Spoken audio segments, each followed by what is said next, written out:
Welcome to the Social Newsroom. My name is Kate Treasure. We are live from Nairobi, Kenya, and at the Summer Box Studios. My name is Kate Treasure, and tonight we speak to an amazing woman who is known as an environmental designer and also a director at EcoSpace Architect. She sits at the helm of leadership at AAK, which is the Architectural Association of Kenya.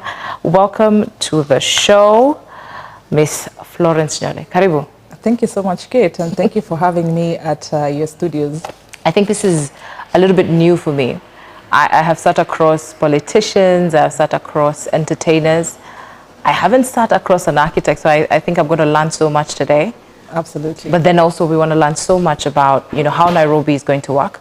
Because actually our topic today is, can Nairobi work? Can we save Nairobi? Yeah. That's one of the biggest questions. I know you've had the hashtag Lazima iwak, Nai iwak. Yeah. The question is, can we save Nairobi? And I hope you're going to be able to answer that question for us tonight. True. I'll do my best. Miss Florence Nyole, you have over 14 years experience in architecture. And I want to understand, what does an environmental designer do specifically, by the way? All right. Environmental design is just a specific area in architecture where you deal with the environmental issues regarding architecture. This has to do with indoor air quality, daylighting, cooling, sound, even in terms of acoustics and noise control. Wow. You're talking about energy and also, using appropriate materials and so on and so forth. So it focuses on the environmental aspects of architecture. Yes. To ensure that even as you continue to build, you're also sustainable in the way in which you're building. You're using less water, you're conserving energy, your building does not require cooling using a mechanical means, so it's like what you call cross ventilation. You've got daylighting, so you don't have to switch on the lights throughout the day. The internal quality of the space is actually good. Like, we have a lot of buildings that don't have very proper acoustics. Yes. So there's a lot of echo and so on and so forth. So that's the field of architecture that I practice. This is a fairly new perspective, especially to look at in architecture, because I think most of the beginning of construction, especially in Nairobi, and the growth of construction even around Kenya was just merely to provide housing. The aspect of environmental designing is quite new, if I would say. Yeah. How long has this been assimilated into the curriculum of studies, especially in schools right now? Actually, it's not a new field. It's taught in school. Yes. Literally from first year, all architects are taught environmental design. Okay. Because that's how you build. You build a house so that the users in the space are able to enjoy daylight without switching on the light. It's also very good for their psychological well-being. Yeah. You build a building to ensure that it's well ventilated, to allow for natural cooling and the indoor air quality, so you don't have effluents that are, stuck in the building. Yes. But what has happened is that over time, people have stopped building in that specific way in which we are taught in school. Okay. One, because of change in materials. We are hastening the way in which we are building. We are also, many people are building without architects. So you end up finding a lot of buildings in Nairobi have got what you call the sick building syndrome, where there's no daylight. The sick building syndrome? Yeah, kids are getting, lacking vitamin D. Oh. And so they develop, diseases based on that. And so environmental design is just, focusing specifically on that an architect would create spaces and then I'd come in and look at the environmental aspects specifically to ensure that they've actually met those aspects of architecture that ensure that a building is sustainable and it's built to ensure that the users are actually comfortable using it. But at the same time, ensuring that that particular building does not affect the environment in which it's located.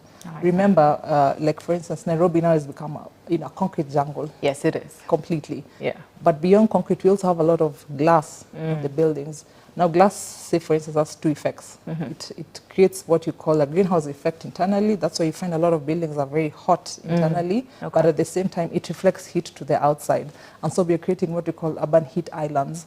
Nairobi is generally, hotter than it was for a long time. Why? Because of that kind of glass. We noticed that. Exactly. Yeah. So that's the field in which I practice, so that we're able to mitigate those issues as we move along in terms of the kind of materials that we select for the buildings that we are designing. Yeah. And how we design internally, but also spatially, and how our buildings affect the surrounding in which it sits at the end of the day. So it's not really new. Let's just say we had not focused on it before, and now we're beginning to focus on it because as the world has continued to get involved in the climate change crisis, Yes. then we are beginning to see architects who need to focus on those areas specifically. So it's been around for long. It's good to note that, because I think sustainability in every aspect of the lives of Kenyans, and especially in Nairobi and its planning, is something we really need to put at the forefront.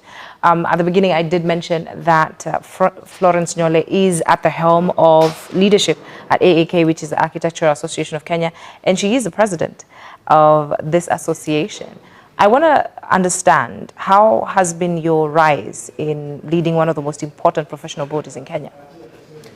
It's been gradual and Yes. organic, I must say. Yeah. And I'll say this especially because we are, we are still under the Women's Month, the month of March. Yes, we are. Is that I happen to have been sitting in a room in an AGM and just following the AGM, and when they're nominating people to join the leadership of the chapter, Yes. a woman in the room literally picked me and said, "I think Florence Nyole can be a corporate leader." And that was back in 2015. We're talking 10 years ago. Okay. And I joined the Architects chapter as a council member, where I was the sub-editor of the magazine, and then I edited the magazine. And then I became the vice chairperson of the chapter, and then the chairperson of the chapter. Yeah. So AK has 8 chapters, architects, engineers, planners, quantity surveyors, who are regulated by law. But we also have professions who have been in the forefront the last 20 years, who are landscape architects, project managers, interior designers, and environmental consultants, my field of work. Okay. And they're not regulated by law, but they're actually practicing in the industry. So we also have that group. So in those 8 chapters, we've got leadership at chapter level, and then now we come to leadership at the top, at the helm, what we call the governing council of the association. And so when I was chairperson, at that time I became also the president of the East Africa Institute of Architects. Then in 2021, I became the vice president of the association, so at the executive committee level. And in 2023, through an election, I became the president of the association. So it's been a gradual rise, organic, going step by step, working very hard, being present, and being engaged in the advocacy issues and matters of the profession, all the way to being able to be given the opportunity to lead at its helm. Yeah. I understand you are the second woman to hold that position. Before you was architect Emma Miloyo, and I wonder, is there any pressure to carry the torch of such a huge role, seeing that your industry is very male dominated? Is there any pressure for you? Yes, actually I'm the 3rd female president. Okay. After Emma, we had Mogore Njendu, and then we had Wilson Mugambi, and then I became the third female president. Okay. So we've had 3. Of course, there's a lot of pressure. It's not easy. I think when you get into leadership as a woman, a lot more is expected from you compared to your male counterparts. You've got to work much harder than your male counterparts. You've got to find your way into the spaces and into the rooms that you need to find your space into. When I came on board, the idea was to elevate AK. Yes. And the real sense to elevate not only our profession, but even the female leadership in the profession, is that we are very few of us. And so we need to, the little that we're doing needs to go a long way. And we found that a lot of decisions were being made that need the input of architects and professionals in the built environment, but we were not there, we were not present. You find a lot of inclusivity was lacking. Inclusivity was lacking, both female leaders, but also architects, engineers, planners, quantity surveyors, they were not there. And so the idea was that if decisions are going to be made about our industry, we need to be at the helm, we need to be there, we need to be at the table. You heard that if they say they don't want to give you a seat at the table, you pull a seat and sit there. So that's what we've been doing the last... Create a longer table. Create a longer table. So the idea was to elevate AK. And today, AK is being talked about, across the country. When there's a crisis around the issues of the built environment, that's where we are. And that was the promise I made when I came on board. And I believe we've been able to achieve that. And I believe whoever's going to come next will be able to carry on that particular mantle to take it over. When it comes to female leadership, we've done our best. We've actually, female leadership doesn't necessarily mean the person at the helm, but even the number of people that you're leading with.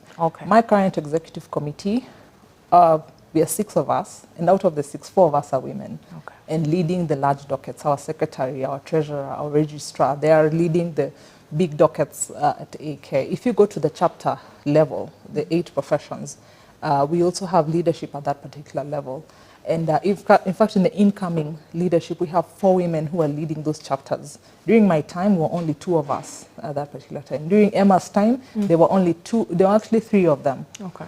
So it starts also from the grassroots, that the leaders from the lower level, which is the chapter level, can then be groomed and to grow and to take over the mantle of leadership going forward. So I'm not worried about the succession planning around female leadership. It's going to come whichever way. I'm quite comfortable because we have so many of us now. We've occupied those seats, and everybody will rise up and take over at the appropriate time. It's great to see that growth. I can imagine from being in a class where you're only 4 women in a class back at University of Nairobi to now having more and more people participating. Clearly the numbers are going higher. Absolutely. And I hope we are encouraging more students to take up more, intensive courses in STEM, because this is, science courses. Yes. Which we are encouraging. For those who are not aware, Florence Nyole was named top 40 under 40 women in 2024 by the Business Daily. And this was a long-awaited recognition for you. How did you receive this? And how did it feel for you to be named 40 under 40? I was actually elated. I must say, I must confess that someone nominated me, and I understand we're more than 2,000 women who were nominated for the positions, and only 40 of us made it to, to top 40. And so to be even put in the, in the limelight with people who are nuclear scientists, in that regard, other presidents of other associations, people who've done really great things out there, was quite elating for me. But also, it shows that, people will recognize you even as you're doing the things you enjoy doing and being a leader. I'll carry it, of course, with me. It's one of the things that I'll definitely carry with me, and I hope to have many more women recognized in the near future. It's maybe also like, like a verification of the work that I have been doing. And it's not been easy. It's 10 years in building up that profile of a leader. And so to be recognized, I think sometimes just also makes you feel a bit better. You're like, okay, looks like I'm actually doing something. I'm making a change. So thank you for recognizing me. With or without the recognition, we'll continue doing the work, but thank you. It also gives motivation it gave me motivation to continue doing the things that I was doing. It is essential. It even sheds light to younger architects who are coming up in the industry to see that if you do well, people will recognize what you're doing. Let's get into the discussion of the industry itself.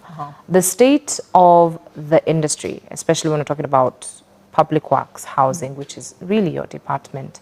How would you summarize where we are, 2025 in Kenya? How would you summarize our state? Okay. One, I'll say there's a lot of construction going on in Kenya.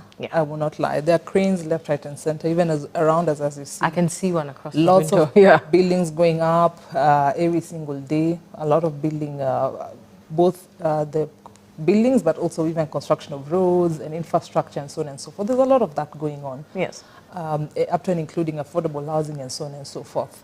But one of the questions we've been asking ourselves is, to what extent are local architects and local professionals engaged in that work? That's a big question. Because we should be having a multiply effect. Professionals should be doing very well. Our offices should be extremely busy. And so we have a lot of development going on, but the level of involvement of professionals remains very low. And one of the things you've noticed is that people are designing or doing architectural work from outside the country, made from foreign land and foreign architects. Just coming here into Kenya, they have a few individuals who stamp those drawings, and then that is what is being used to do the construction. So they're only engaged as far as what we call supervision is concerned. We are not designing buildings from scratch. And that's why you'll see a lot of the apartments are very similar across Kilimani, Parklands, Eastleigh, and so on and so forth, because there's no engagement of a local architect to say this is what the space demands and this is what needs to be done. We have a lot of construction of roads, for instance, and I think a lot of our road sector counterparts are engaged in the same, but we still yet don't have local contractors being involved in that particular sector, which requires maybe a little bit more of capacity building and also enabling them in terms of business, equipment that they're supposed to have, the methodology in which they work, and so on and so forth.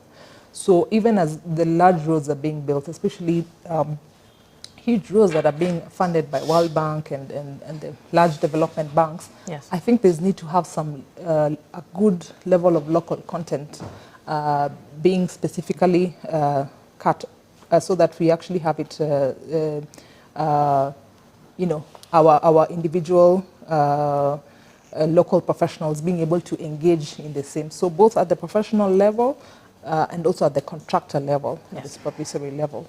But also to say one of the things that we are lacking a lot, especially with the growth of our cities and the issue of devolution, is that devolution has created opportunities for devolution of work and services to go to the grassroots level. Yes. But what has happened is that a lot of areas lack plans. A lot of the urban areas that are growing at a very exponential rate do not have plans upon which they can you can base the development upon. So we are missing a step in terms of planning around our urban areas.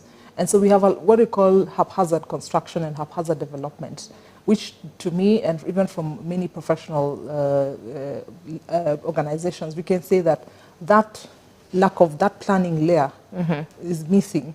So we have a lot of construction, which is driven by demand. The population is growing, there's need for housing, there's need for commercial development, and so on and so forth. Let's plan for it so that it's not haphazard, and then begin to begin to construct around planned areas and planned situation.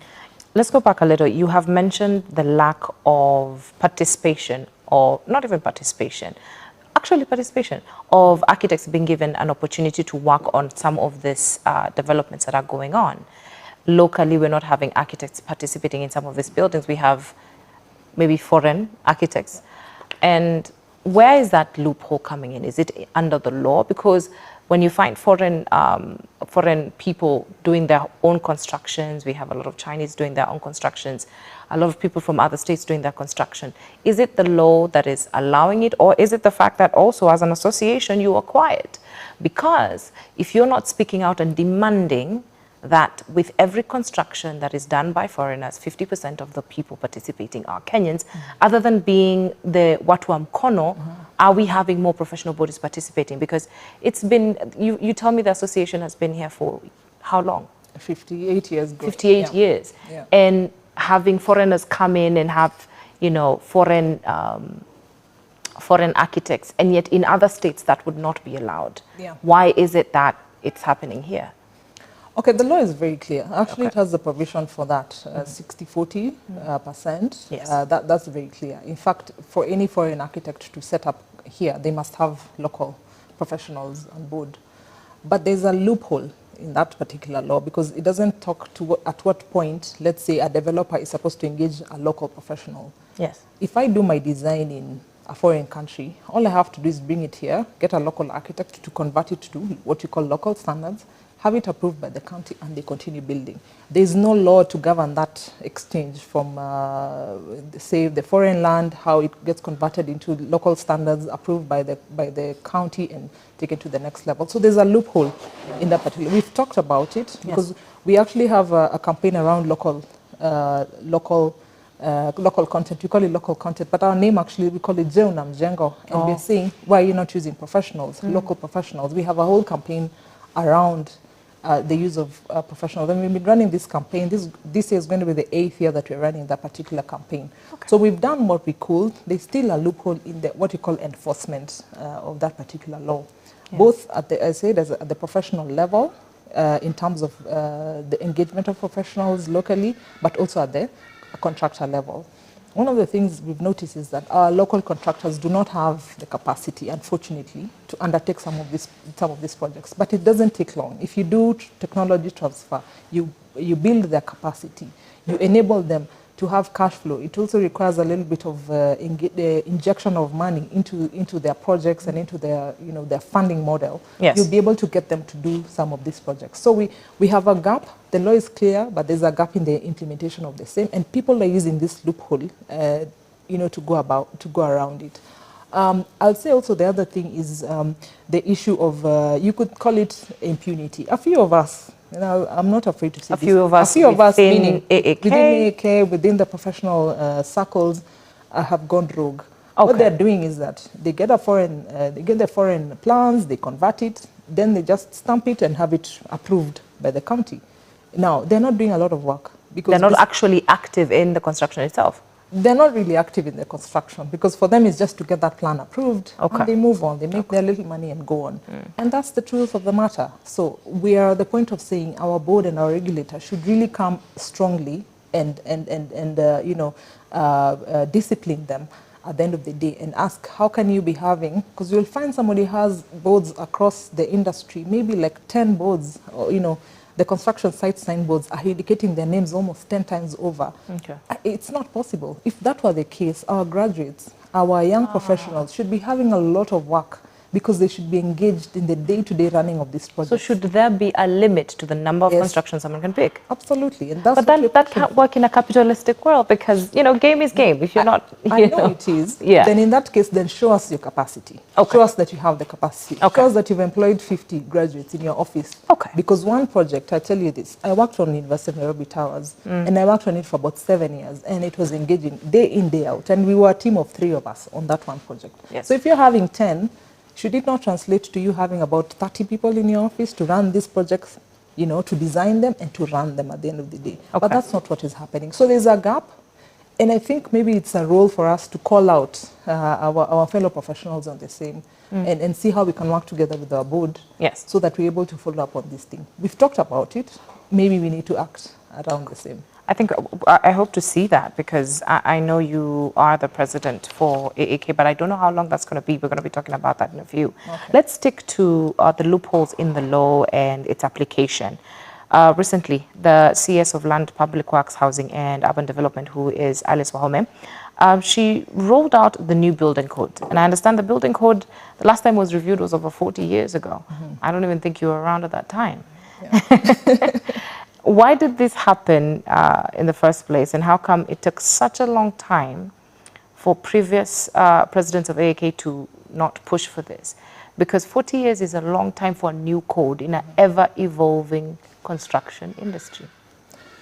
Okay, so 40 years is a long time. That I must agree. The last one, 1968, and the last one now has just been approved 2024. Yes. So it's even much longer than 40 years. Yeah. But at the same time, there were some other building codes that were anchored in law under the Local Government Act, which was then repealed when the County Government Act came into play in 2013. Yes. And so what happens is that those that were anchored under the Local Government Act were then no longer applying. And so that gap has always been there, although there are codes that have been there, in the interim at the end of the day. So it's not to say that there was a complete gap in those 40 years, but there, indeed, since devolution came on board more than 10 years ago, is that the law that was applicable was the 1968 law. Yes. And to change any law takes a really long time, as you know. I think the efforts had been started, and this started when there was a collapse of the building, Sunbeam, as you know it, back in the day. Yes. That's what catapulted the issue around creating a new building code. And so that process had been ongoing for a long time. AK has been involved throughout this particular time, and we've been calling for it. If you see any president who's come before me, they've been really crying out for the building code and pushing for it. Now, all you can do as AK is to advocate for it to be released. We happen to have what we call the National Construction Authority, who is now the mandated government agency to implement, to first of all develop the building code, launch it and implement it. I so happen to just sit on the board, and I just started sitting on the board, or I was appointed to the board last year. And we've now launched it. It's actually, we have sensitization on the same going on. And that's a very key thing to say, that despite the fact that there's been a lag in getting the code, now we have one. And it came into effect actually on March 1st, 2025. Yes. And it's now law. So people must now begin to follow the things that the building code is saying. And we are working towards sensitizing the entire country. We've started with 14 regions. Actually, tomorrow there will be sensitization on the same. We started last week on Monday, and there's been sensitization all along of last week, this whole entire week, and even next week. And we'll be doing this over and over again. Yes. One of the things is, it's one thing to have a law, but like I said, it's another thing to have the law implemented. Yes. So what we are working towards is, one, to have a popular version, which is now available, but to also have an illustrated one, which is easy for laymen to understand, that, what does it mean to site your building? what does it mean when you say I have 4 floors and I need a lift? You know, small little things here and there. 4 floors, you need a lift? Yes, because it's also, it depends on how you know, taking goods up and so on and so forth. Sure. Those are all the laws that are in the building code. One thing I must say is that the current building code is progressive, despite the fact that it could be a mouthful. Even for me as a professional, I like seeing things drawn. It helps me to understand things. So maybe just to break it down so that it's more user-friendly, because at the end of the day, you can have a very beautiful law, 300 plus pages, but nobody's reading it, nobody's following it, until the day something goes wrong. Then they're like, oh my, I didn't follow this step. So it's to also encourage civil participation, that the members of the public will be able to appreciate it. And by doing so, we create an opportunity to have them understand the building code. So these sensitizations that we're doing at the moment in terms of going around the country to tell people about the code is also part of even getting their views on how the building code can be improved, not in its content, but delivering it to the people so that people are actually able to understand it. But I must say it's now law as at March 1st, yes. And it is applicable. The county governments are much aware about it. In fact, they use the building code to approve the plans that we submit to them. Okay. So we're happy we have a building code. I'm just lucky that it happened when I was president of AEK. It is the mandate of NCA, yes. And it was in their prerogative. But I must also thank our cabinet secretary for really pushing for it to be put into law, and we've really we are very lucky to have a progressive CS who actually sees to it that some of these gaps that we're seeing in law, we're able to have them covered. And for instance, the building code is one of the laws that has now come into place. One thing I do understand about the law is that it's progressive. Yeah. So once it's applied, everyone has to pick it up. Yeah. And then I wonder, for a lot of business people who are the ones who are in the construction business, do you think they are ready enough to apply this new building codes? Might they be ready enough to apply them? Because if you do not apply, a new law, you are, you get a penalty here or there, a fine here, there, maybe arrested. Yeah. Do you feel like people are ready for this new code? It's long overdue, like you said. 40 years down the line, it's necessary. Yes. But I'll say this, if you follow the law, yes. The building code being progressive, it's not like the old building code, which was, it had some items in there had a very colonial outlook to them, yes. Even when they talked about public health, the way they described some of those things was really backward. Yes. It is very progressive in the sense that if you are to follow the current building code, actually, one, it gives you a better building at the end of the day, in yes. terms of even how you site your building. You can have space about your building. If you're a developer, you'll find that you have more green spaces, and many people are going for units where they can have some, greenery around their building, so that it's not all concrete jungle at the end of the day. Yeah. You're also able to ensure that the space is actually livable. It's not too small. I think right now you're seeing a lot of our apartments are shrinking in size. The building code gives you the minimum size of a habitable space, wow, which you must then follow. Yes. So it will curb what we call, sorry to use this word, but what we call river road architecture, where people just think, okay, I can build this, and they choose the kind of size that they're going to go for. Now it's going to curb that and ensure that people are able to build what we call livable spaces at the end of the day. I think it's essential to note that even while we were just starting the conversation, you mentioned Kenyans have a lot of that river road construction. And it said that apparently less than 10% of Kenyans contact professionals for their building projects. 10% is a very low number with the number of professionals that you have registered at the Architectural Association of Kenya. Why do you think this is? Have we lost trust with our professionals, or why is it that 10% are the only people, people that Kenyans are turning to for professional help? I'll start with the first overview. One is ignorance. Okay. People don't know that we exist. In fact, they don't know what we do. They think we are such a complex group of people. They don't know what an architect does, an engineer does, a planner does, a QS, and so on and so forth. So at AK, as I said before, we are trying to do what you call sensitization of the public through the public awareness campaign called the Je Unamjengo campaign. And to say that we are here to help, basically. That's our role, that's our work. Yes. I think number two, there's a perception around cost of professionals. Obviously, everybody wants to make a saving, But we discourage people because at the end of the day, a lot of the buildings that we hear have collapsed. One, they didn't have professionals on board. And somebody has put up a 7-story building and it all comes tumbling down. Their life savings, maybe their entire pension, comes tumbling down. Yet if they just spent a little portion of that money, say 10% of that amount, to involve professionals, they'll be able to gain much at the end of the day. But we also have an attitude of clients and developers who kind of feel that they know it all. Unfortunately, they say, "Nijenge kama ya ule," build for me like the other persons. You know, my neighbor has built this, I'm going to build exactly what it is without involving professionals. They don't understand the implications of those kind of things. And with that kind of attitude where people are shunning the use of professionals, it's very dire. If you look at a lot of the stuff we see on TikTok, people are talking about, I can build a house for $1 million, Bob, and they're doing all sorts of things. And I'm always like, I shudder because I look at it and I'm like, it's not scientifically proven that that building will actually last, one. And number two, the kind of materials that you're using are going to, you know, withstand the test of time. Yes. Granted that we all want to save money. Even architects can build for you a house for $1 million, but we will use the proper method and the proper material to enable you to achieve your goal in terms of the budget.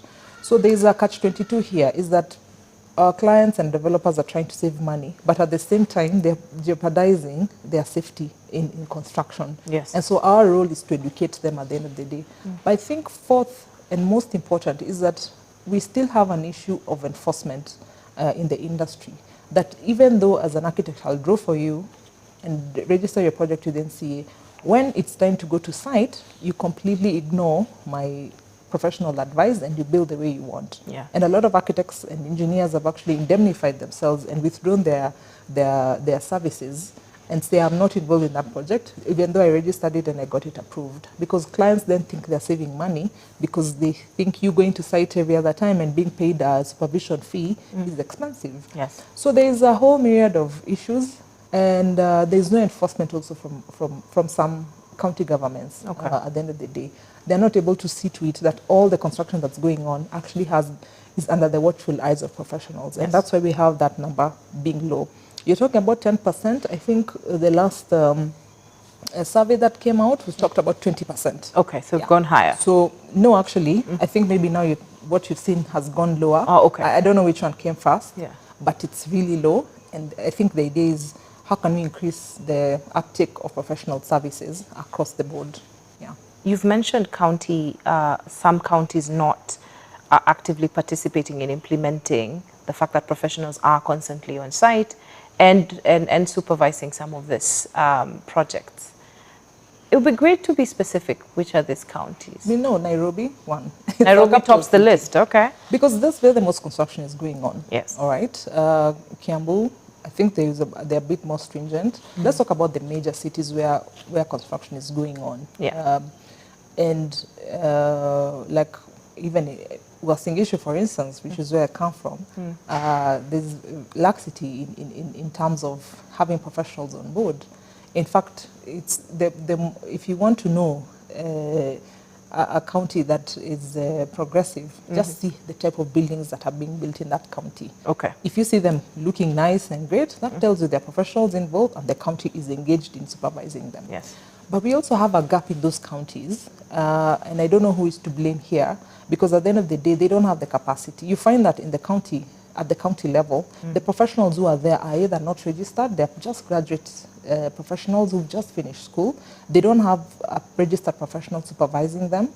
And sometimes even a submission by our diploma holders is also quite high, because they've been able to go to the counties that are not very,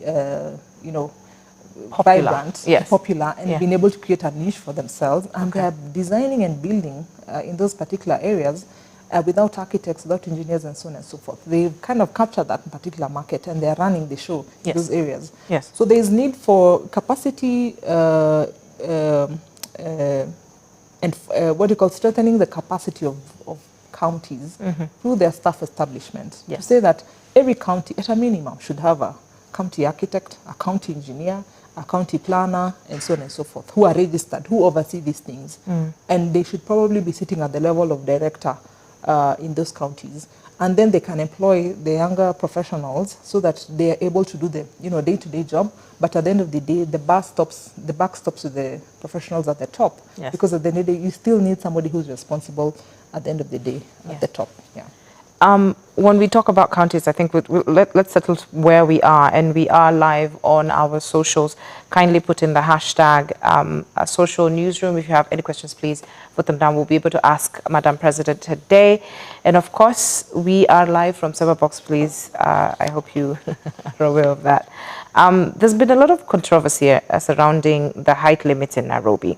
Governor Sakaja of Nairobi mentioned 75-story buildings. And you were recently interviewed at JKR where you stated that you were unable to actually meet the governor of Nairobi, Sakaja Johnson. And I wonder, how is he able to make such,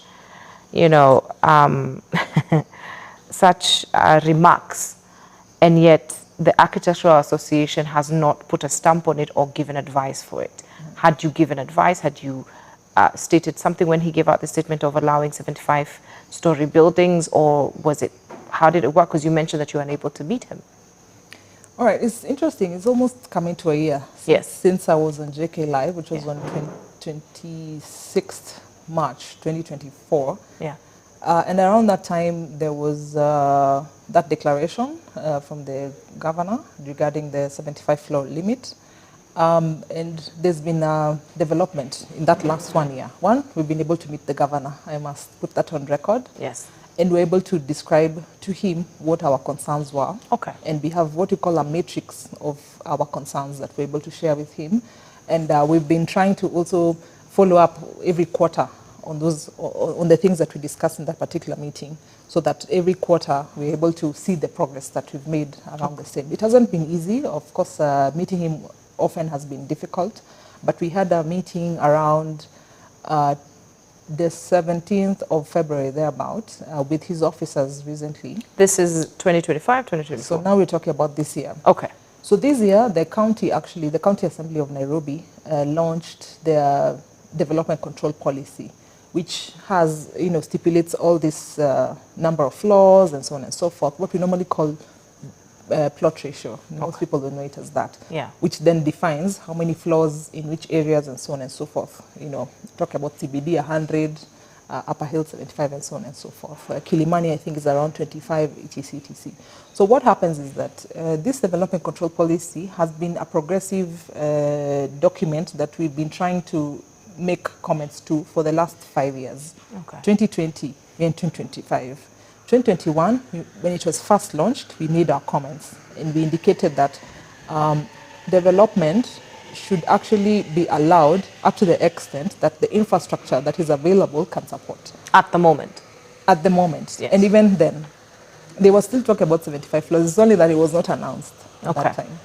2023 is when another document came out, still insisting on the 75, 100 floors, and we keep saying, no, we don't have the requisite infrastructure to support, to support the 75. Okay. Now, in 2025, as we are discussing this, is that what we've noticed is that our rallying call was to actually have what we call the local physical development plans or neighborhood plans. Yes. That then define the physical aspects, the physical plans. It will define the uses, say for instance, residential areas, commercial areas, institutional areas, industry, and so on and so forth. Community areas. Yes? Yeah? Community areas. Community areas like open spaces, yes. Parks, and so on and so forth. In fact, good practice says that I should walk 15 minutes maximum to access a park. Okay. We don't have that in Nairobi. So what we're saying is that, again, I come back to this issue where we have the new plan, which is the Nairobi Integrated Urban Plan, yes, that was done in 2014, which created a framework upon which you should be able to define Nairobi's development going forward. And it talked about some sub-centers, about 17 or so of them, yes, which also need to be defined.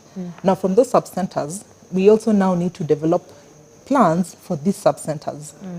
If you take one sub-center, which is a hotspot, say South Sea, for for today's argument's sake. Okay. How does South Sea look like? Have we involved the residents for them to develop a local physical development plan? Now, that development plan is the one that will give one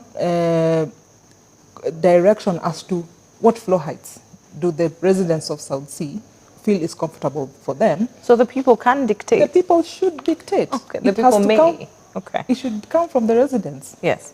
That we are the ones who live in South Sea. What kind of heights are we talking about?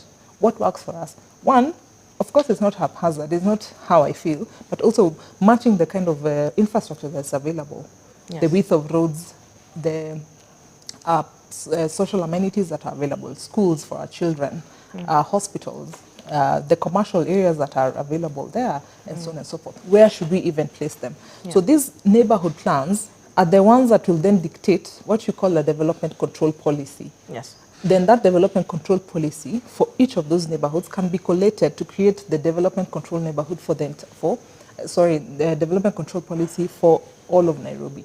So that you're picking what Kilimani has worked on, you're picking what Isili has worked on, South Sea Parklands, and so on and so forth, and collating it into a development control policy that has come from the residents themselves, saying this, based on the infrastructure that is available to us, this is what we are able to accommodate in terms of density. Because what we're trying to do in Nairobi is to densify. Of course, the value of land has gone up, so if you buy land, you also want to recoup your money back.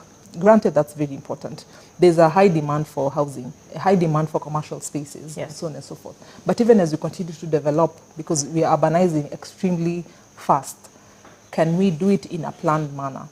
And so this issue of the 75 floors that was declared by the county. Suggested, not suggested. Declared. Yes. You know, then it has no basis.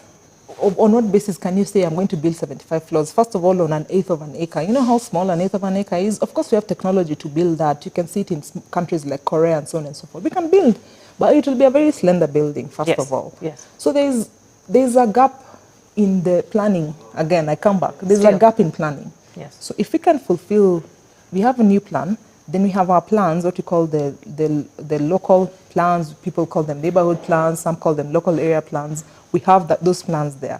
Then dictate the development control policy around each of the neighborhoods. That's the best way to look at it. Okay. And so that's the argument we've been making at AK for the last 5 years, that we don't have LPDPs. And to that extent, LPDPs, local physical development plans. Okay. You can call them local area plans or neighborhood plans. I think neighborhood plans is the easiest way to look at it. Yes. Now, they're not done by the residents alone. Professionals will be involved, and the county should be involved, together with relevant government authorities, Kura, Kera, Nairobi Water, KPLC, and so on and so forth. Yes. To be able to determine all these things. Right now, the infrastructure we have in Nairobi, we can't handle. If you look at Kilimani, for instance, the amount of chock-a-block traffic that we're experiencing there because of the densification, yet there's not even a single width that has been of the roads that has been improved in the last 10 or so years. Yeah. What are we saying? Can we really support the density that we are looking for? So there's need to balance. Have a plan, say we're going to build these roads, have money dedicated to it, build those roads even as you continue to give development permission to go up. There is a concern when we hear such a push by the government of you know, because one of the statements that came out with that suggestion, and we say a suggestion because it's not, I don't think it's been inputted yet into the Nairobi plan. Some of the speculations are that maybe this push of having maybe a 75-story building is embedded on foreign investors wanting to have, you know, their placement in Kenya. Do you agree with this statement? Is it a lie? It's a speculation, but, you know, as the president of AAK, you could tell us, are these findings true? Okay, let me say there are some hints that we've seen on social media. We saw that the Chinese Developers Association was launched last year. Yes. Around the same time they're talking Chinese Developers Association launching in this country. Yes, we have our Kenya Property Developers Association. Then around the same time, there was the Chinese Property Developers Association that was launched, with the governor being their patron and so on and so forth during that particular launch. Shortly after, we heard about the 75 floors. So you can read into that how we want, but it clearly shows where the interests are. Yes. That's something we cannot deny that, what we are seeing. We are seeing this on social media, we've seen it in the news, and we are asking, why couldn't the Chinese developers be part of Kenya Property Developers Association? Yeah? Why not? Why? And it's existing. And the bigger question I want to ask in that, because we're always looking at maybe Western countries or Eastern countries like China and Korea and Singapore, which we try to emulate so much. Is it something similar that they have seen before, that we have foreign developers setting up an association in their country? I don't know if this is something you've seen before. It's not possible. This is the first time we're seeing it. There's no way a Kenyan team will go and start an association in Singapore, for instance, or in China, or wherever, unless there's interest, what you call mutual political interest yes. that is able to do that. Let me say this. I don't think it's bad to have developers coming to build in Kenya. There's no harm. Yes. As long as that investment is trickling down to the local mwananchi and the local professionals. That's what's important. But at the same time, even as they're doing that, it should not be to the detriment of our living standards in Kenya. That they're able to actually dictate for us to go to 75 floors when we don't have the infrastructure to support the same. Yes. Why can't we do it amiably? Why can't we sit down and agree that even as you're coming with the investment, then build the road to support that 75-story building, the 75-story buildings that you're talking about, because the amount of traffic that will go there, where will the kids who are living there go to school? Where will they go to hospital? Which open spaces are they going to access? Yes. Yeah. All this can come under a local physical development plan, then these neighborhood plans that we're talking about. And we must continue insisting on them, because this is the basis upon which we can then encourage developments to go up. There's no harm, I keep saying. There's no issue going up. Yes. But before we go up, we must understand what it is we are doing. And that prerequisite to have LPDPs and attendant infrastructure that can then support that densification is what we're talking about. That's the only thing we are crying for. Okay. Give us the roads, give us the schools, give us the open spaces, give us the water, give us the sewerage system that we require, give us the garbage collection to help with the solid waste management.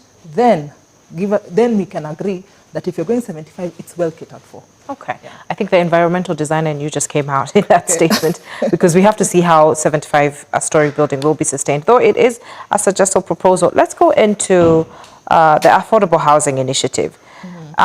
It's been hated by many, loved by some, proposed constantly by many. It's already being imposed in our taxes. The current administration of governance with our president, William Samoei Ruto, has been involved in the building environment, in the construction industry very actively. Perhaps, I think even more than any other administration that I have seen before. And this initiative of affordable housing, I have to say, the association, the Architectural Association of Kenya, AAK, seem to be supportive on it. I do understand there is a part to play for architects in this. Where do you stand? Yes, indeed. The association is engaged in the affordable housing program. And we've not only been engaged in this administration, we've been engaged in the program, because essentially housing is an architect's playground. That's where we make our bread and butter. But of course, we're also very much aware of the fact that housing is, there's a high demand for housing, and it must be fulfilled. And we've come to a point where we are seeing that there's a government that's willing to actually create this housing exponentially, in the sense that they're trying to, I think, make around 1 million units in the next 5 years or so. Now, our involvement is not so much to say that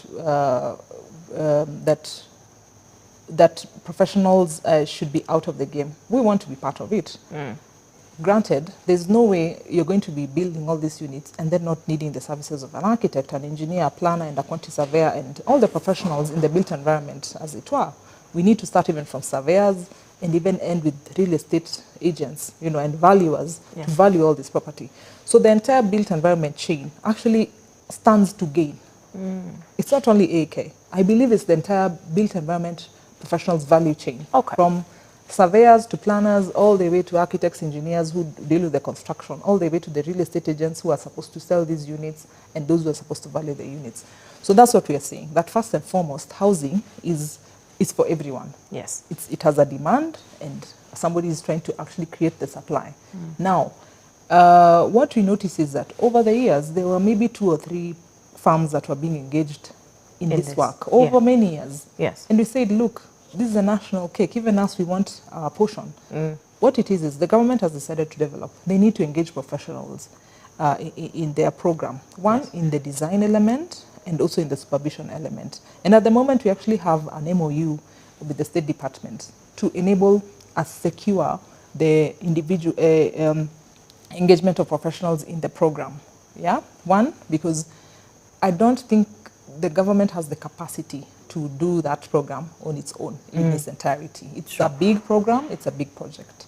Now, number 2, the Affordable Housing Fund now has come into law, what they call the Affordable Housing Act, which has now created the Affordable Housing Board, which is now the one that is collecting the monies and distributing the money. It has many different implementing agencies, the State Department being one of them, NHC, and so on and so forth, including the National Construction Authority, each playing its role in what it needs to do. Now, with a fund like that, and all the money is being expended by government, there is a role for architects to play, engineers to play, quantity surveyors, planners, and so on and so on. Again, the built environment value chain needs to play. One, because we are the experts in that sense. Indeed. We've got the capacity in that sense. Today, as we talk about it, when I came in into leadership at AK, I did indicate that one of the things I want to do is to help professionals make money. The industry had been going down for a long time. Let's say from 2017, 2018,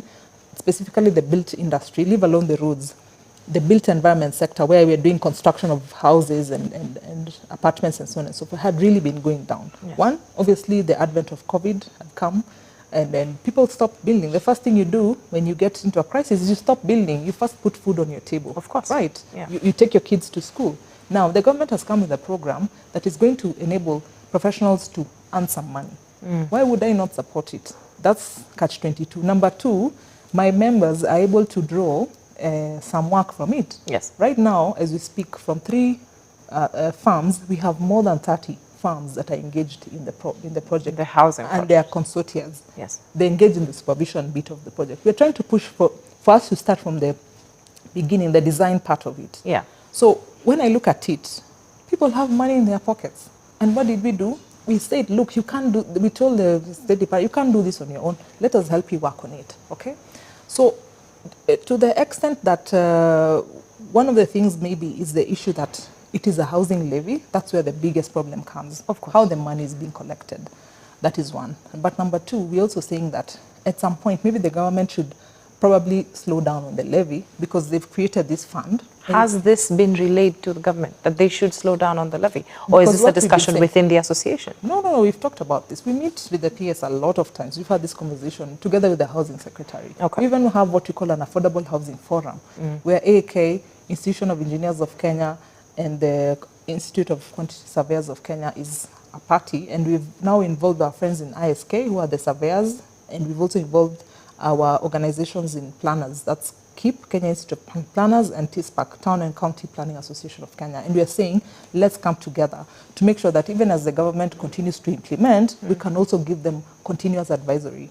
What we are saying is that they've created a fund.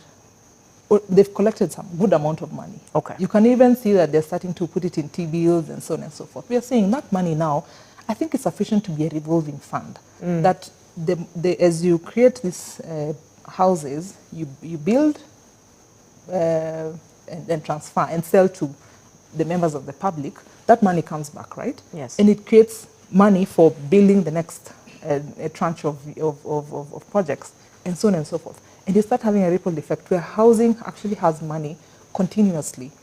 So at some point, this levy collection needs to slow down or be stopped at the end of the day. What we were saying is maybe at the beginning, everybody as a Kenyan should have been made to pay a certain amount of money.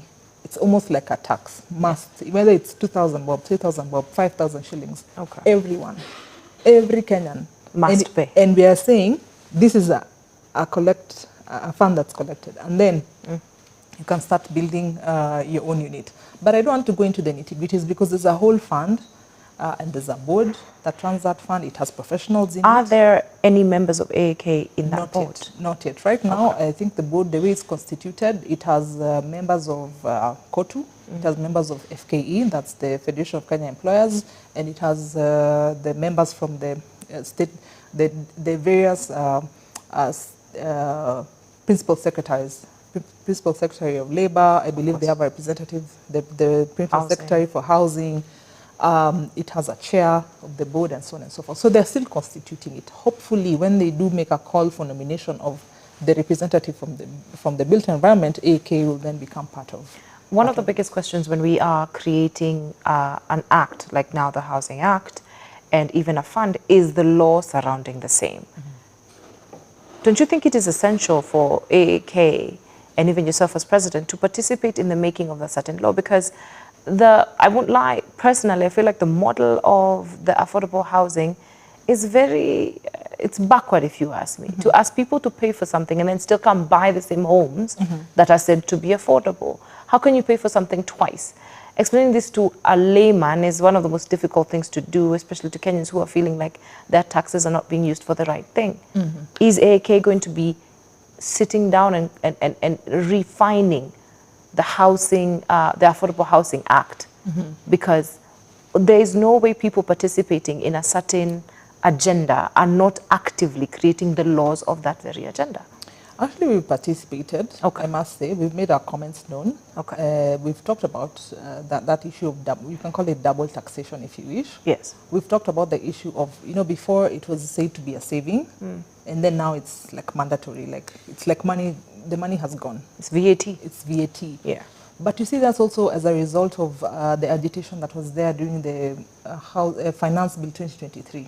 The comments that came in, when people were talking about 3%, it went down to 1.5%, but that is now money it's VAT, it's a levy, it's gone. Yes. Before it was just like a saving, so that you can actually use part of that money. Let's say if you've contributed a certain amount of money, say you want to buy a house for 3 million and you've contributed 300,000, according to your levy, you can call it your levy statement. Yes.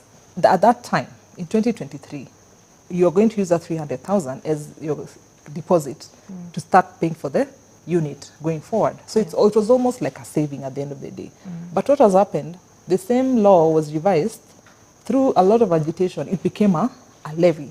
So some of these things is the government and also, of course, the lawmakers, in this case, our legislation units, the National Assembly and the Senate, the way they created now the law and made it a mandatory contribution, it's a levy. You can never recoup that money. It becomes very difficult at the end of the day.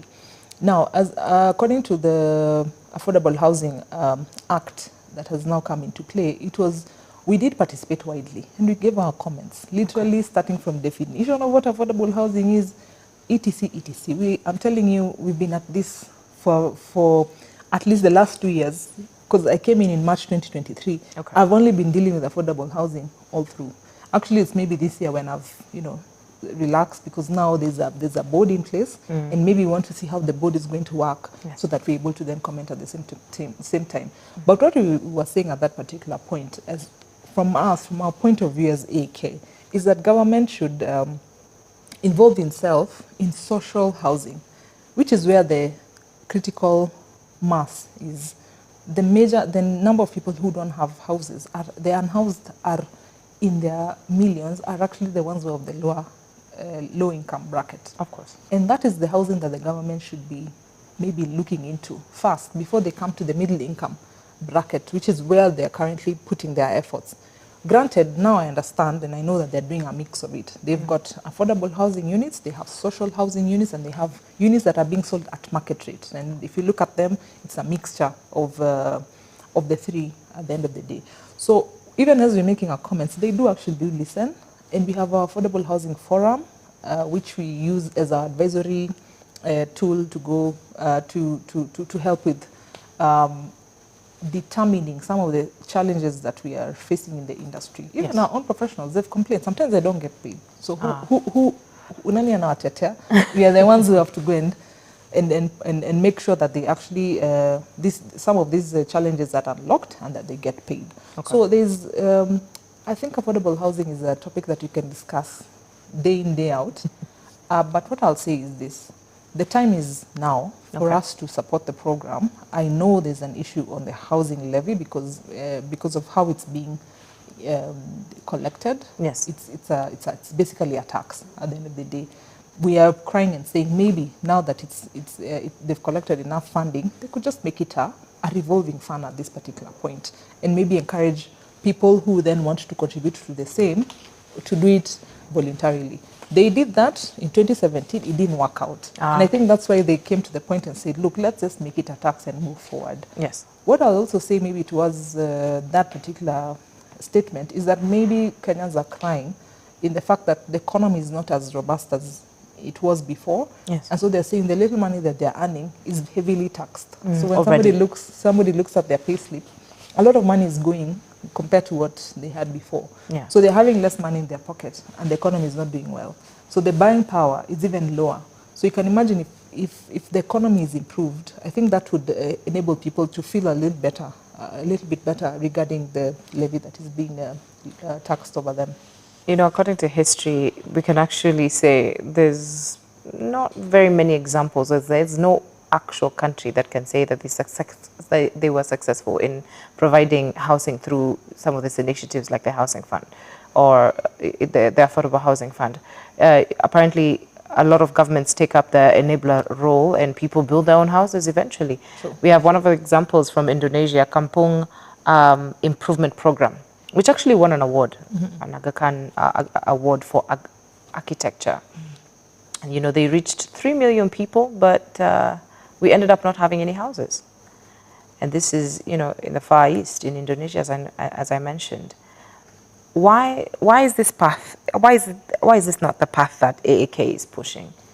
We've pushed for it before. Actually, when the affordable housing program really took off in 2017, we talked about engaging the private sector, private developers, basically, to do the housing, because they'll come either with their own money, maybe through PPPs, or maybe get now this particular funding that we have, which is in the billions, you know, injected into their projects and so on and so forth. Yes. We've talked about that, going that particular route many, many times.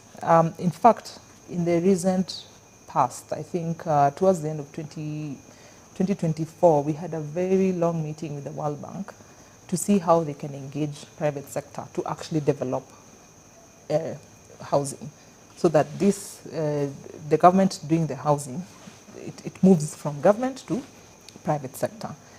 Of course, I don't know the motivation that the head of state has. Yes. In terms of, he has an agenda. He wants to develop this housing as much as possible. Yes. I believe he has a target, looking at around 1 million units in the next 5 years. In his own, you know, wisdom, this is the way he has been advised by his people to do it. For us as AK, we will give our advisory, but at the same time, we're not going to sit back and say, okay, you guys do what you want to do. We must then also say, look, this is going to give money to our professionals, let's engage, let's be part of it. Let's not be sitting in the sidelines and saying, you know, I keep saying, let's not just criticize, but let us also advise and also give our input at the end of the day. We are looking forward to having some of these units launched. Honestly, I'm sure just as much as the head of state, hopeful. Just as much as the head of state is looking forward to launching some AHP units, even us as AK, we're looking forward to it. Okay. And at the end of the day, I think, you know, when you sit in leadership, you can criticize something forever and ever. But if you're not trying to give a solution, yes, it becomes difficult. And I remember I said, Elevate AK, we are now at a state of decision making at that level. We're able to advise and say, maybe this is not going well, yes, maybe we need to change this and so on and so forth. And so through our AHP forum, I must say that we are engaging as much as possible. Now, the places you're talking about, Indonesia, we've seen it in Singapore, Korea, Egypt, just, you know, up north, Mexico, Brazil, and so on and so forth. Yes. They've done affordable housing differently. Okay. In fact, Egypt When you go to Egypt, one of the things is that the government is actually developing affordable housing through a fund from World Bank. And they are launching 100,000 units in one development. Okay. So they're really doing massive, massive projects at the end of the day. Of course, for them, the model is that they borrowed money from World Bank. They will sell this to members of the public and then recoup their money, pay the World Bank that particular facility. It's a different funding model, but it's still the government doing the housing. They have a typical design. They're building it, but they're doing it in such a beautiful way. They've got beautiful designs, they've got open spaces, they've got beautiful roads. They're literally building mega cities, if you may, to create this affordable housing because the demand is there. I think each country should build its own story and narrative. I think let's give an opportunity to see how IHP will go. I know when I started off myself, yes, I was actually a naysayer. But with time I asked myself, okay, how can the government continue to do housing and I'm sitting on the sidelines? Okay. I need to be part of it. And I think that's Nairobi called that, let's engage, let's advise them. Where they're not going right, we are the ones to advise them and to give them motivation and to be able to see. Let's see how it goes. I'm always like, let's look at it half full as opposed to half empty. I won't lie, it is essential for professional bodies to participate actively because where is the insight of architects in this very, funding and in this very housing act? So it is essential that you play that role. You did mention costing as one of the issues of housing, and the market price of homes in Kenya, varies and sometimes is similar. And we wonder sometimes, how do we come up with this pricing? You'll find a house in an area like Syokimau for maybe, and I'm just quoting now, 4 million Kenya shillings. And then you've seen the same all the way in Uasin Gishu, somewhere like Bomet, also go for 4.5. And you're like, wait, because you see, these are places that vary differently. This is a city versus, more a rural area. How do architects participate in the pricing of some of these homes? Do you contribute into this conversation of how the valuation of these prices come together? Right. I think the first thing is that the construction costs across the board, I think, has been standardized. Okay. So that's a starting point in terms of the cost. Okay. But the value, of course, varies in terms of the location. That is why we're saying that the entire build professional value chain should be engaged, especially our real estate agents and our valuers at the point of sale, so that they're able to say a unit in a rural setting should cost this much or should be sold at this much vis-a-vis a unit in Shauri Moyo in Nairobi or at the end of the day they are of different value. The infrastructure available in Shauri Moyo gives that property a higher value vis-a-vis the infrastructure in a place like Bomet or Uasin Gishu and so on and so forth, all the way to the northern part of Kenya. But I must say, what they've tried to do is to standardize the cost of construction at whatever rate per square meter. Right now, I'm not very much conversant with the exact amount that they're using. But you see, when you have that, it means the government is using the same amount of money to build a unit in Nairobi and the same unit in Bomet or in Uasin Gishu or in Kisumu or Mombasa. Yes. So with that's the base point, yeah? The land, to some extent, is free because it belongs to the county government or the government itself. Now, it is the valuation around it. And what they're saying is that even though this unit is 3 million shillings in Shauri Moyo, it is also 3 million shillings in Bomet because we've used the same amount of money. Now, in future, because they'll have a caveat of you cannot sell that unit in Shauri Moyo soon so that you recoup your money quickly. In future, maybe 5 to 10 years from now, I think the number is normally 8 years. Since once you've purchased the unit, you can't sell it for 8 years. One, it also helps to reduce the inflation of the prices. Okay. And so by doing so, the government is kind of trying to standardize and keep that value of the property low enough so that people are actually able to afford it. And I think that's the conversation we should be starting to talk about. I like it when you've taken me granular. Now we can start talking about those kind of things. And I think our colleagues in the valuation profession should be part of this conversation at the very table when they're actually building those units. They say the value here, I think this is how much you should be able to sell it at the end of the day. Okay. Yeah. You've mentioned something and it just came to me. If we have valuers, quantity surveyors participating, we have the valuers participating, real estate agents participating, then we could do away with all this association and just centralize you guys. Doesn't that make sense? It makes it easier for everyone else, because we might even reduce the number of certificates we have to get. Absolutely. If we are looking for approvals. Because I remember that was also a topic with the Nairobi County and many others, that for you to get an approval, you have to get a quantity survey approval and so many others. How about you centralize all these participants in construction, because they are all in the built environment value chain? You just centralize it into one whole data, and we make it easier for everyone. Kate, I think is that possible? You're speaking my language. You're speaking my language. Actually, one of the things we're doing at AK is to bring professionals together. Okay. And, what we've been trying to do is to say, look, we want to self-regulate. Sometimes we've been let down by our regulators, and there are many. Just the same way we are. As many as we are, our regulators are as many.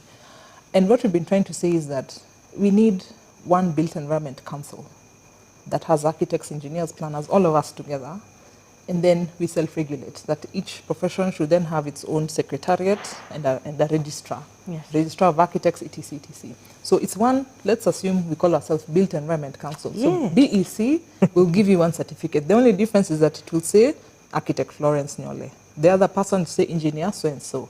The other person, and so on and so forth.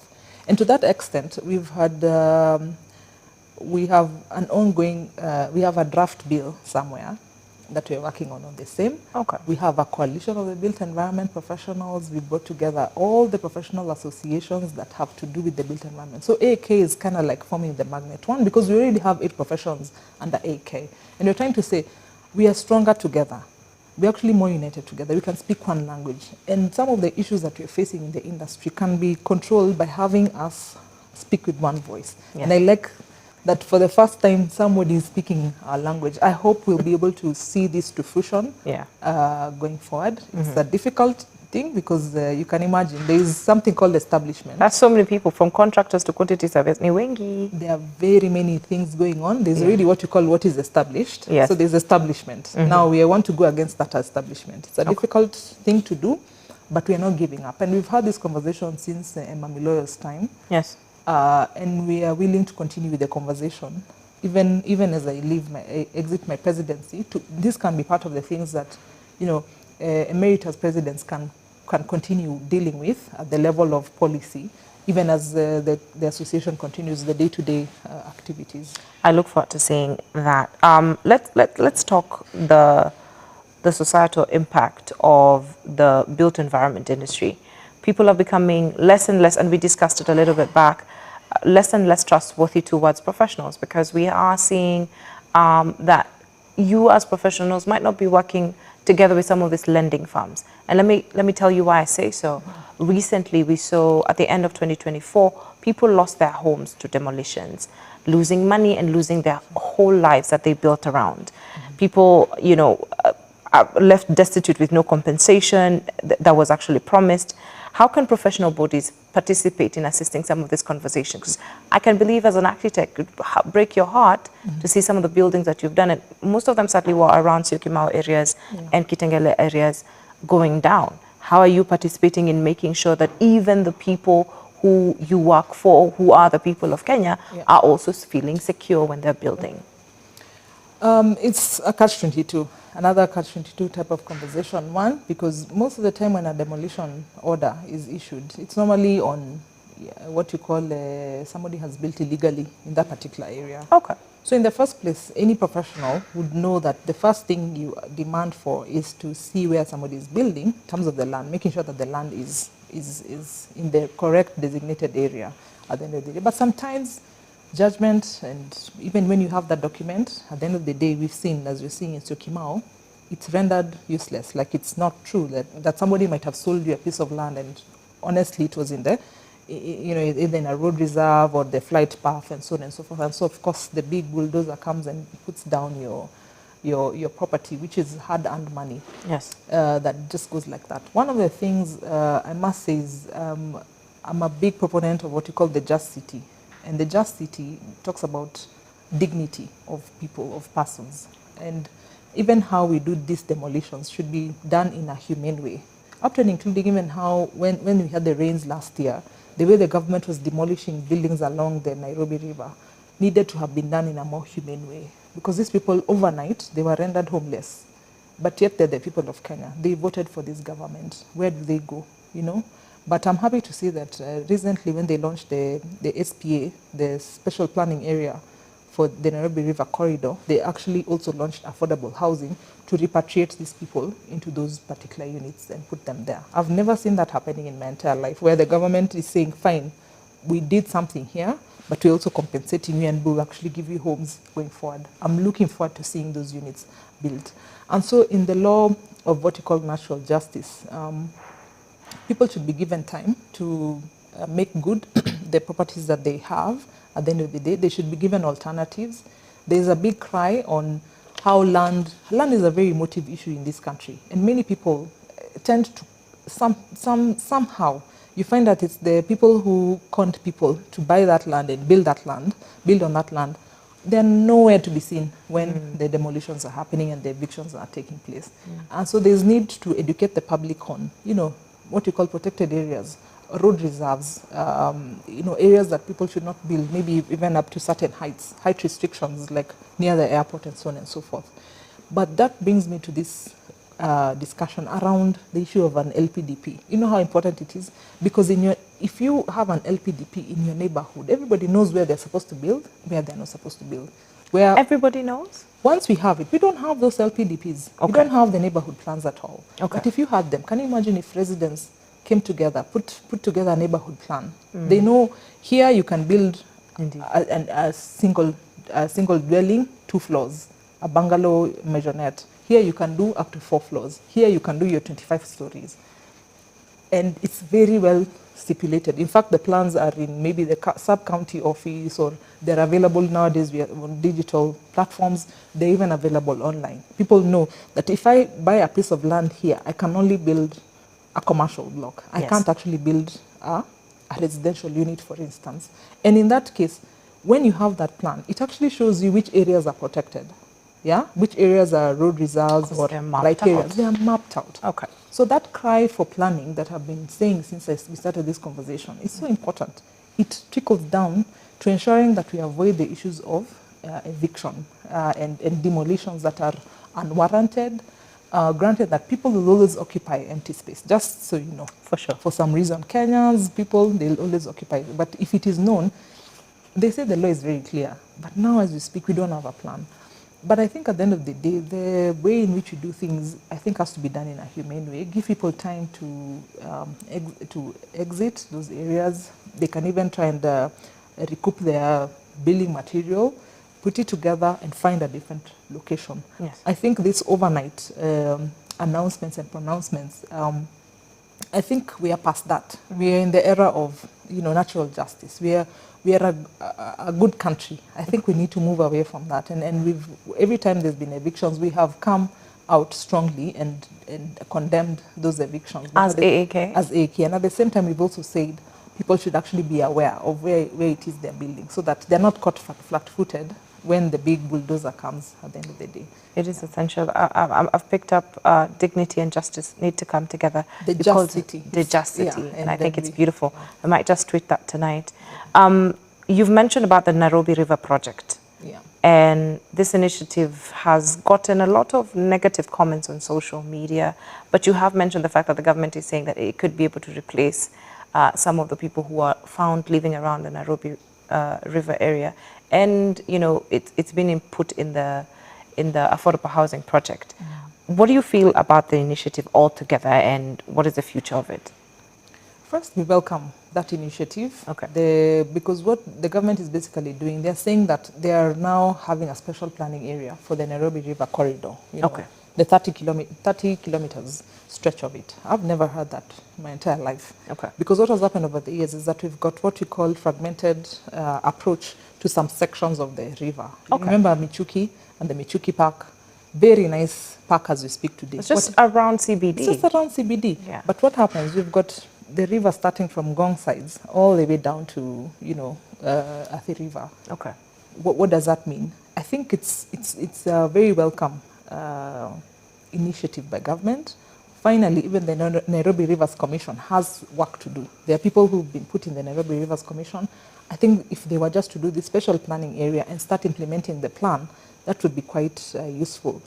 One, I think, if you look at many countries where they have a river passing through their city, they've converted the river into a waterfront.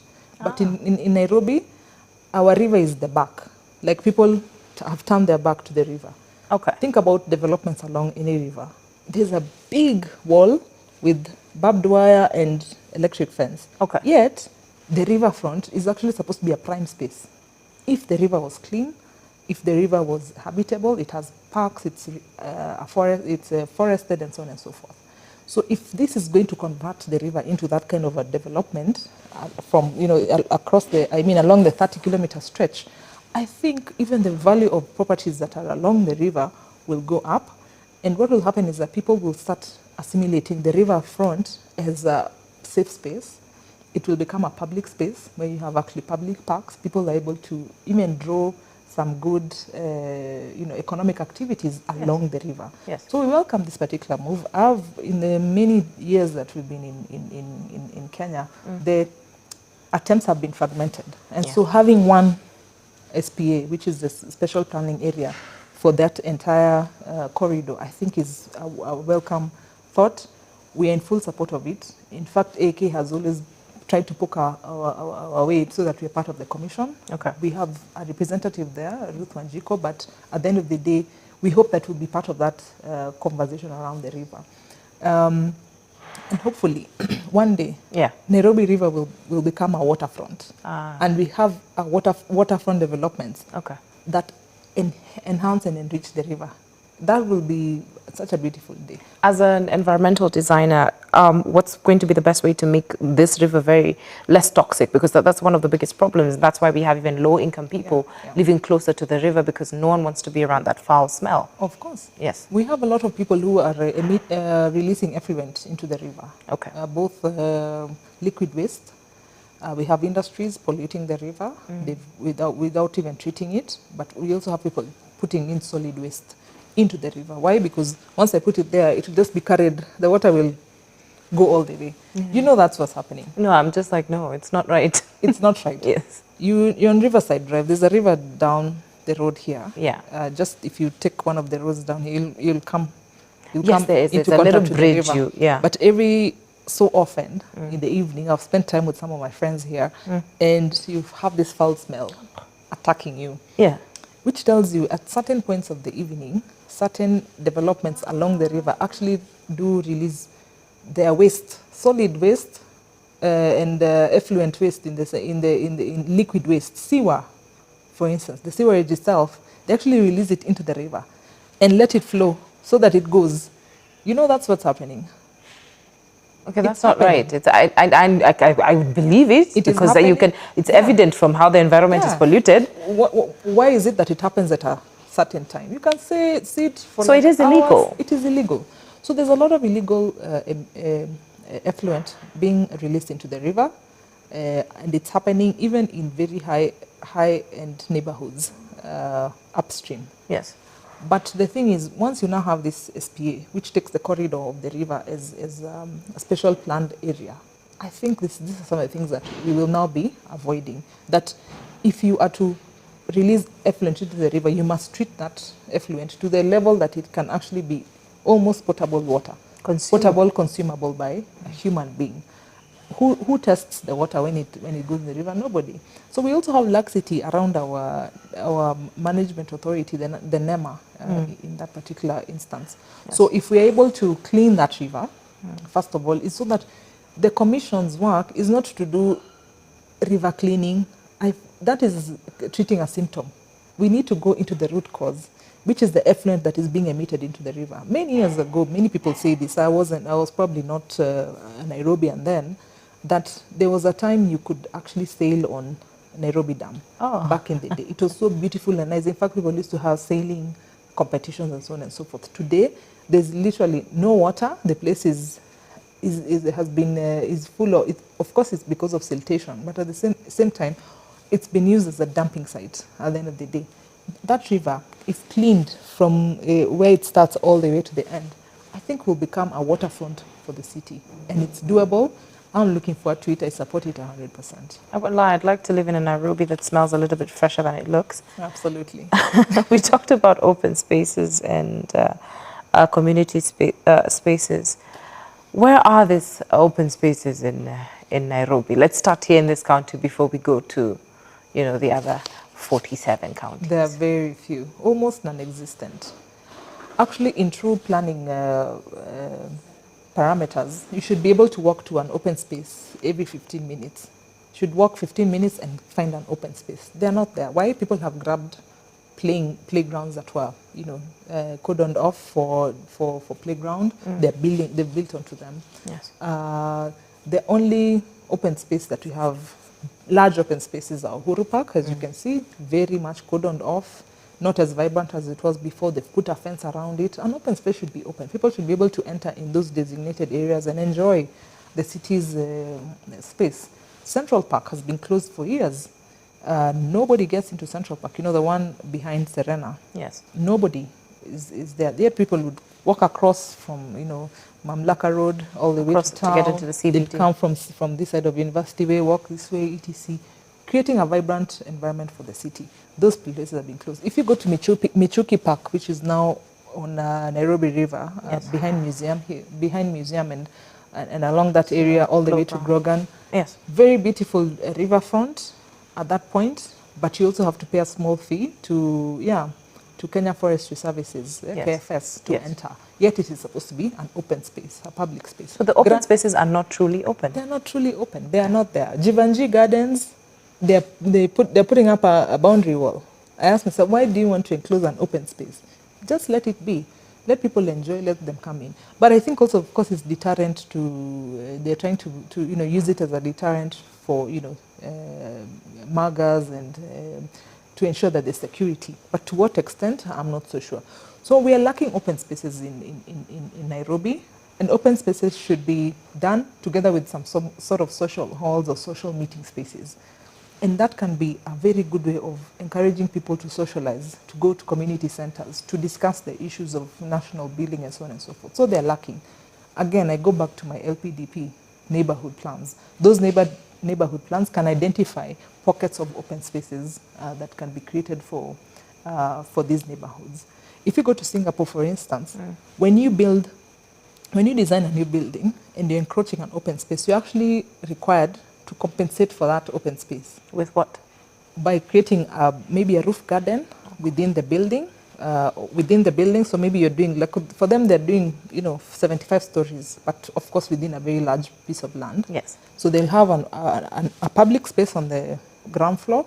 They'll have something in the middle of at the center of the building. Say after if they banned retail spaces, they'll have something at maybe let's say 6th floor. And then they'll have a roof garden at the top, which is accessible to public, which creates, open spaces that are not necessarily on the ground. Maybe somebody wants to hang out, but in a secluded area. They can go up all the way to the rooftop, 75 floors.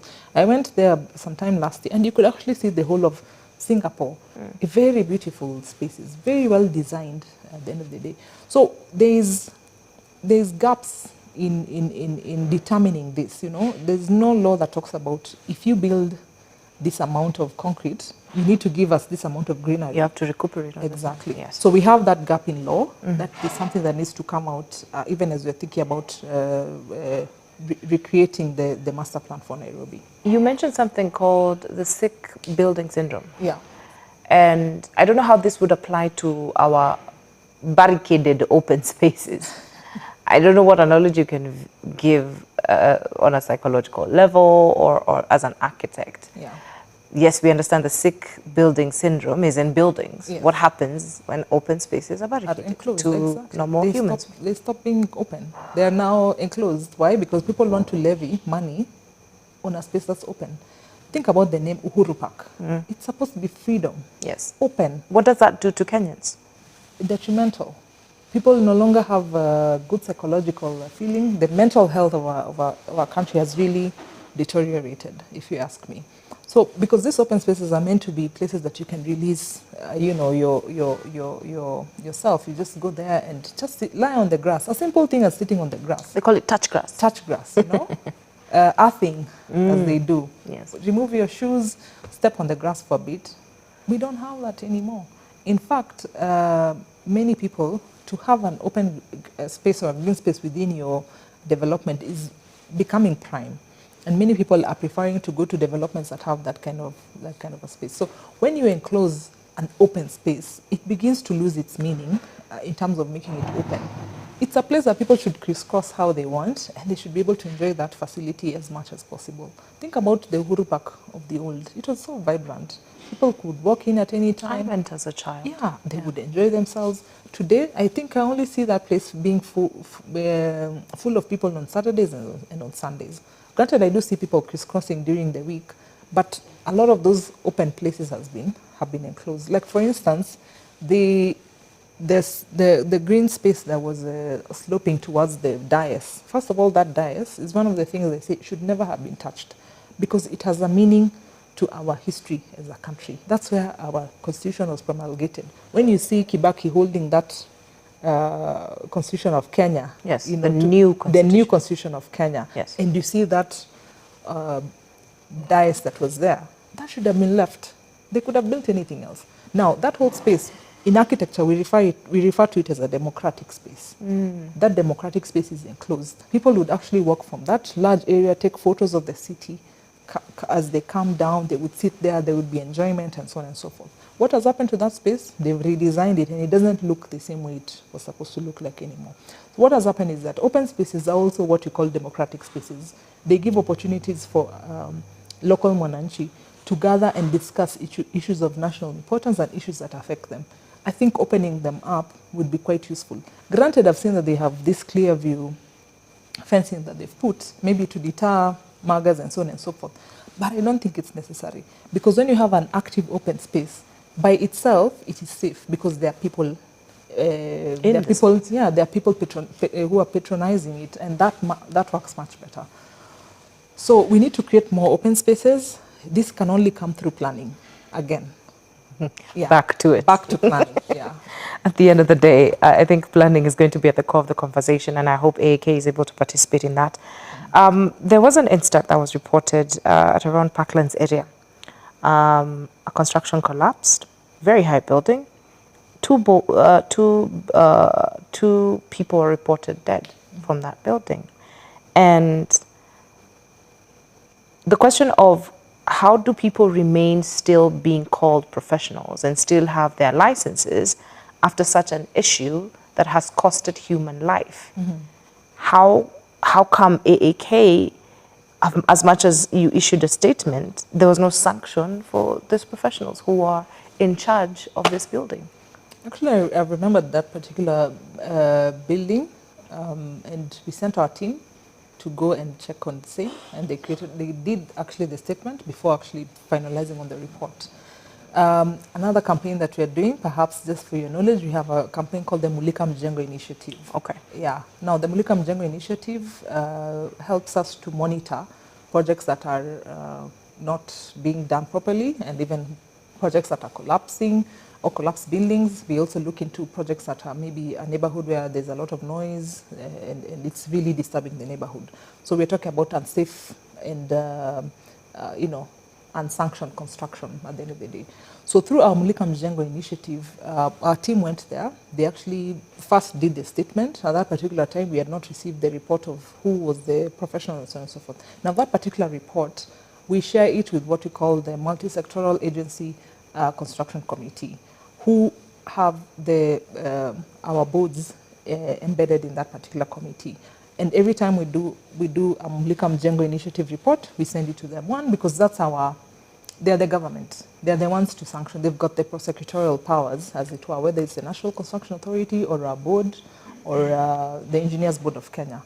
And that's the extent to which we are able to do the same.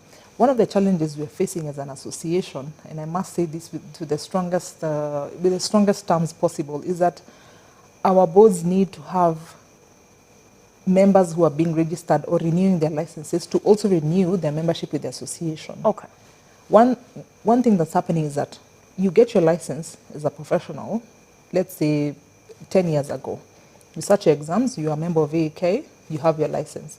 From then on, you never renew your membership with AEK. Yet, you're purporting to be a member of AEK at the point of being registered. But every year as you renew your practicing license with the board, you don't renew your license with the AEK. And so to some extent, the way our laws work and our constitution is that you're no longer a member of AEK. So even if I was to sanction you, you'll say, I'm not even a member of AEK. So the sanction does not apply? So the sanction does not apply. And that's a big challenge that we're having. We've written to our board, the Board of Registration of Architects and Quantity Surveyors, BORACS. We've written several times to say, when people are renewing their licenses, ask them to also have their membership with AEK in order. Yes. So that it goes hand in hand. Yes. That if we are able to discipline them from our side and maybe we reach a point where we're not able to do some things like prosecute and so on and so forth, we're able to actually escalate the matter to the board for them to continue dealing with them. But to the extent that we're doing all this advocacy work, we are the ones who have gone to high schools to talk about architecture and construction and these STEM projects, the STEM courses that you're talking about. Yes. We are the ones mentoring people from high school, universities. We are running all the programs in the universities in terms of mentorship. When they become graduates, we continue to hold them. By the time they come into the board, our associations has put in almost 8 years of work, plus high school, to make this person to become a professional.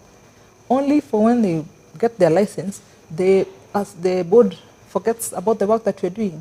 Yet, in fact, it needs us more after the person is licensed. So that for every renewal of your license, you must be in good standing with your association.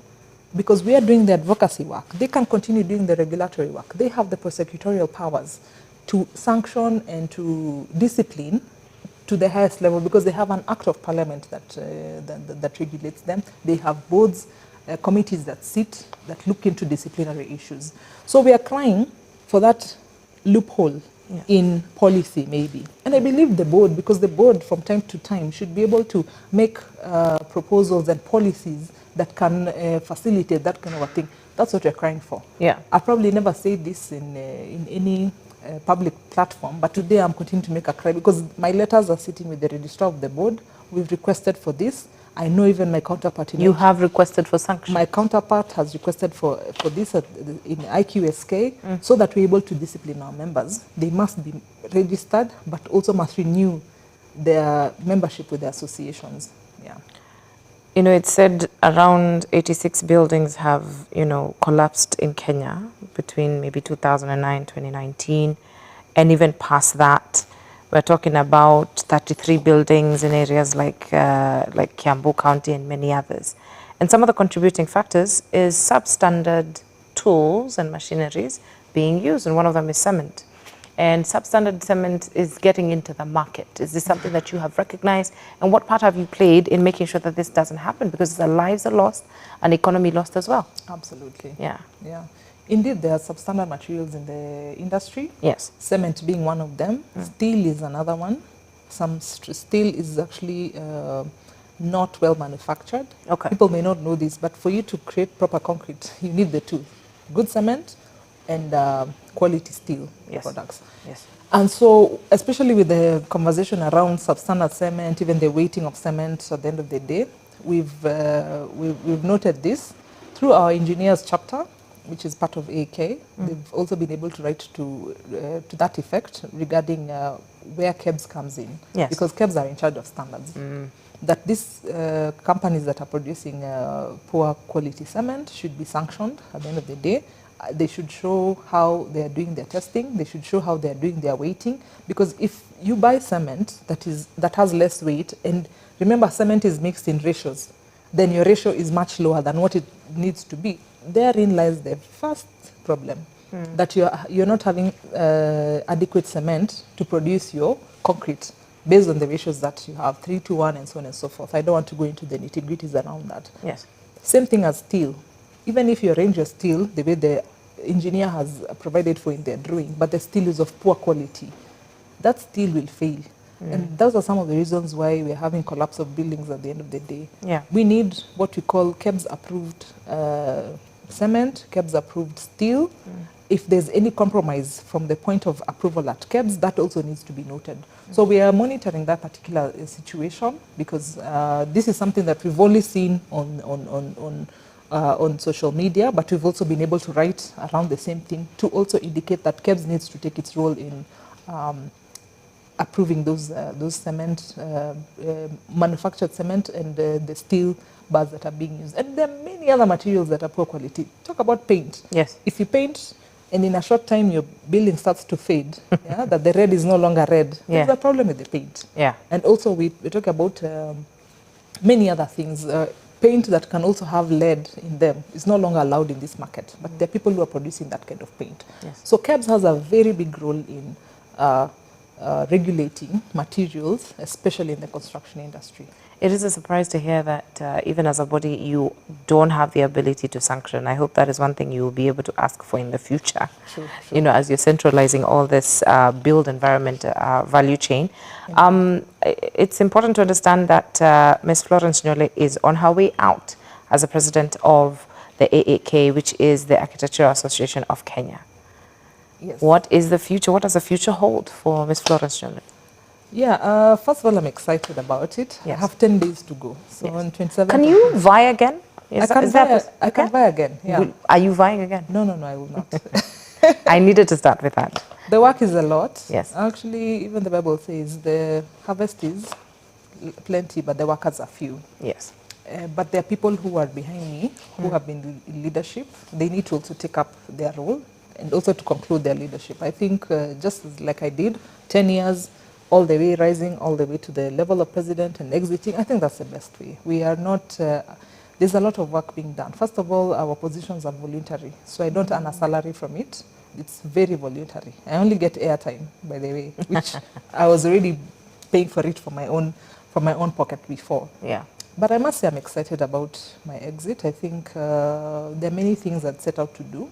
Sometimes you can only do much if you aim for the sky, and even if you land on the moon, you say you've tried what you've done. I've elevated AK. I think we've been able to put AK at a pedestal where even your blog can actually call me to come here, send my box, and I'm able to have this conversation in the social newsroom at the end of the day. Yes. I mean, I would never have been able to do that if I was quiet and, just doing my things. If you did not make your voice heard. Exactly. So we've made the voice of the profession, professions within AK known. Number two, we've been able to also elevate the voices of all my chapters. I have 8 chapters, and for a long time, people assume that AK is only about architects. Yes. We have 8 professions, and I named them before, and they are much more well known right now. And we are working towards the Built Environment Council and the legislation around that. That's a very key thing. I think it has the ability to transform our industry and to make us stronger. Remember, our numbers are not that many. We are not many, by the way. But engineers are very many, but the rest of us, we're not that many. One, because our courses are very highly specialized, so not many people tend to take those courses. And so the more we are, the louder our voice, the better we are at agitating for our needs and advocating for our profession. AK at this particular point, we're working on a strategic plan, so that is an ongoing discussion. I think we've been able to achieve a lot from the last strategic plan that was there before. Okay. There's an opportunity to even grow our strategic plan to be bigger and better. We now have very many professionals who are sitting in strategic locations, for instance, in municipal boards, in city boards, in ad hoc committees. They're able to, represent AK in those particular boards. And we have even gone beyond, and we are sitting in very many international bodies as AK. In fact, right now as we speak, AK is the president of the Commonwealth Association of Architects is from AK, Architect Steve Oundo. The president of the East Africa Institute of Architects, Architect Wycliffe Oburiri, sits also, he's the chairperson of the Architects chapter. So we are there, we are putting ourselves, we are participating actively and very actively. Yeah. We have representatives in our International Union of Architects. We've been able to create linkages with landscape architecture bodies, quantity surveying bodies, planning bodies, and so on and so forth, over and above architecture. And so To some extent, if you go to any of these international organizations, people will talk about AK, as it were, and that we've been able to achieve. We are continuing to agitate for the issues on development control, as I had said before. We're talking about our Jeu na Mjengo campaign has been so robust. In fact, I wish next time we'll be able to take you guys on the road. We did a road show, the last one, and we went waving the flag of AK saying, do you have a building? Use professionals. In areas of Mihango, Ruai, and Choka areas, places many people may never have gone to, but there's a lot of construction going on in Nairobi, by the way, Utawala, the sides. And so we've broadened that. Our Mulika Mjengo initiative has grown, it's blossomed. We only launched it 2 years ago. We had a development partner who partnered with us and be able to do that at the end of the day. We have our 3IF, which is the Integrated and Inclusive Infrastructure Manual. We've been able to launch the same. We actually relaunched it during the World Urban Forum, and it's a tool for designing infrastructure, inclusive infrastructure in low-income areas and in informal settlements. And we want actually to maybe inject so that it's actually used in the Nairobi River SPA development. So to some extent, AK is what we call it, we are pushing on all fronts at the end of the day. And I'm happy to be exiting at such a time as this. We'll still be there. We have so many collaborations. I'm not able to mention all of them. Yes. But to also help us to achieve our goals as an association, we can only work together with like-minded associations so that we're able to meet our objectives. Yeah. It would be unfair of me to let you go without asking. Nai ina work kweli? It can work. Let me say that way. It can. Aji. It can. Yes. And I share the sentiments of many physical planners and urban planners in the city. I'm not one, but I'm a big proponent of planning. That if we can plan our city, that is the best way to go about it. The reason why Nairobi is not working is because development has gone ahead of planning. It has gone ahead of infrastructure. It has gone ahead of many amenities that are required to support the development that is there. Granted, the demand for these developments is there. So people should not worry even about etching a living around development. But if you just have the proper plans to support that development, then we begin to see a city that moves. I think number 2 is the issue of budgeting for planning. The reason why there are no plans is because the county governments don't budget for these things. They don't. Yeah. They'll give priority to roads. They'll give priority to other things, you know, hospitals and so on and so forth. Granted, those are what you call essential services. But our planning is now a very essential service. In fact, maybe more essential than anything else they do. Because even if they're retarmacking a road, based on what? What's the need to retarmac a specific road? How do they determine what are the priority areas? Where should they be taking the money and the infrastructure to go there? I think the other thing is the need to have a multi-sectoral approach so that the county government is not working on its own. It's working with Nairobi Water, it's working with Kura, it's working with Kenha and so on and so forth, NEMA, Civil Aviation Authority, WARMA, and so on and so forth. A multi-sectoral approach towards creating a better city for ourselves. Last but not least, I'll say is that the leadership, starting with the governor, they must have their heart. He has his heart at the right place, but the priorities You feel like the governor, Sakaja of Nairobi, has the heart of... But the priorities are wrong. You think so? I think so. You can feed children, no problem. That one I'm happy about. That means you have your heart in the right place. Okay. But why do you feed, why only focus on that while basic things like planning? These children are going back home to places that flood, then they end up losing their homes. Places that have sewer passing through them in the form of a river. They do not have proper housing at the end of the day. They're not even able to access clean water. Yeah, food security is a big issue. Even as you're doing the little in feeding, in the feeding program in schools, I think there's an important role in making sure that the infrastructure that these children are going back to is good. And remember, we are not planning for ourselves, we are planning for our children. Yes. So even as we feed them and keep them in school, we must also plan so that they find a better Nairobi than we have.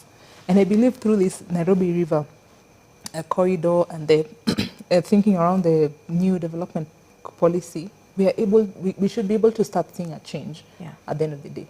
Last but not least is to say that for the first time, we've been given an opportunity the last 4 days, since Thursday, Friday, Saturday, and Sunday, the county government, together with professional associations, actually went for a retreat, and we sat down and we discussed Nairobi for the first time. Okay. In Naivasha. For the first time, we were also invited and told, come, let's discuss. I think Nairobi can work if we continue in that trajectory. We must have hope. Let's not always be naysayers. Let's not always criticize. Let us advise, and let's be part of the conversation, but also part of making a change in creating a better city for Nairobi. Remember, this used to be the green city in the sun. So can we go back to that at the end of the day? Wow, Yeah. that's some riveting comment. Thank you so much. President of AAK, Florence Nyole, has joined us today. The statement is the building environment value chain should be centralized, and even more so, Nairobi can work, and so can the whole nation work as well. This has been the Social Newsroom. My name is Kate Trira. Thank you so much for joining us. Good night.